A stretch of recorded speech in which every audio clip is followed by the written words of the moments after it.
بسم الله الرحمن الرحیم.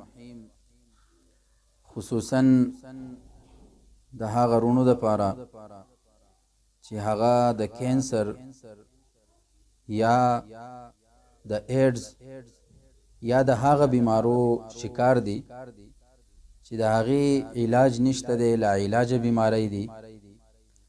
د هغې د پاره ډیره یو مجربه وظیفه ده چې زمونږه د تبلیغ د حضرت مولانا احمد لاټ صاحب دامت برکاتهم العالیه د هغې ښودلې شوې وظیفه ده، ډیره مجربه وظیفه ده.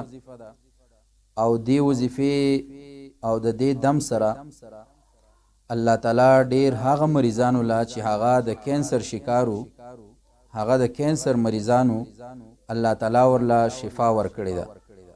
په امریکا کې هم یو ورور هغه د کینسر شکارو او د دې وظیفې او د دې دم د ښودلو سره د ویلو سره الله تعالی هغه ورور له شفا ورکړې ده، الله تعالی ښه کړی دی. نو دا وظیفه دا تاسو یاد وساتئ، دا وظیفه دا دم تاسو هر وخت کولی شئ، هر وخت ویلی شئ او په خپله پې هم ځان دمولی شئ او مریض پې هم دمولی شئ. وظیفه او دم دا دی چې اوله کې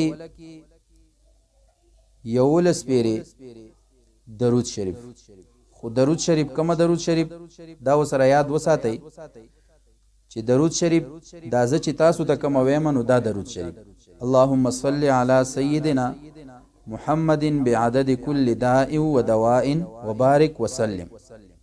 آسان درود شریف ته اللهم صل على سيدنا محمد بعدد كل داء ودواء وبارك وسلم. دا درود شریف بیا سوره فاتحه و پیری، بیا سوره اخلاص و پیری او بیا په اخیره کې هغه 11 پیری همدغه درود شریف اللهم صل على سيدنا محمد بعدد كل داء ودواء وبارك وسلم.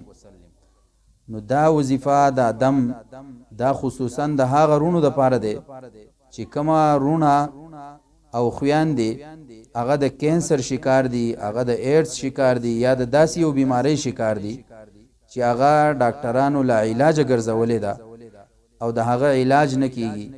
نو تاسو مهرباني وکئ دا وظیفه دا دم دا په خپله هم ویلی شئ، په بل انسان باندې هم هغه شوب کولی شئ، د هغه دپاره هم ویلی شئ، په خپله د ځان دپاره هم ویلی شئ، په خپله په ځان شوب کوئ هم اوبه پې ځان له دموئ هغه اوبس کوئ. دا ډیره مجربه او ډیره عجیبه هغه وظیفه او دم دی. تاسو شروع کوئ انشاءالله تعالی ښه رزلټ به د دې تاسو ومومئ او مهرباني وکئ چې کومه وظایف هغه مونږه تاسو ته ښایو، تاسو ته شیر کوو، نو تاسو مهرباني وکئ دا د نورو ملګرو سره هم شیر کئ. دا ویډیو زیات و نه زیات تاسو شیر کئ چې ستاسو په دې ثواب کې هغه حصه وشي، د چا ښېګړه وشي، ستاسو به په دې کې برابر حصه وي. الله تعالی دې هغه ټولو مریضانو له چې هغه د کینسر مریضان دي، هغه د ایډز مریضان دي، هغه د لا علاج بیمارو مریضان دي، الله تعالی دې ټولو لا شفای کامله عاجله ورکي. الله تعالی دې ټولو مریضانو له روغ صحت د خپل دین د خدمت لپاره ورکي. الله تعالی دې د دې وظیفې هغه فیض او خیر هغه په عالم اسلام کې او په تمامي دنیا کې هغه خور کی. تاسو ویډیو زیات و نه زیات هغه شیر کئ چې کومه پیج دی هغه فالو کئ. انشاءالله ستاسو دپاره او د مسلمانانو دپاره به مونږه کومه وظایف وي اسلامي هغه به راوړو، کومه زمونږ د دین هغه اهمې خبرې دي، مسائل دي، هغه به په دې کې تاسو ته ښایو او تاسو به ګورئ، استفاده به دې کوئ. الله تعالی دې مونږ ټولو د عمل کولو توفیق راکړي. واخر دعوانا ان الحمد لله رب العالمین.